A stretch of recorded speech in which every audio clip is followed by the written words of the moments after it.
guys, mga unta og puso sa saging nga ibutangan og tuno. Then mura siya og style nga kuan salad. Tuno with vinegar.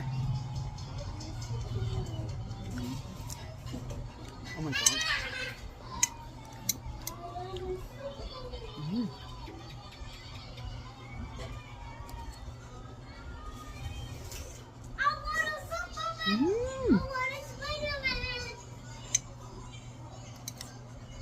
It's been over probably 15 years I had this food the last time.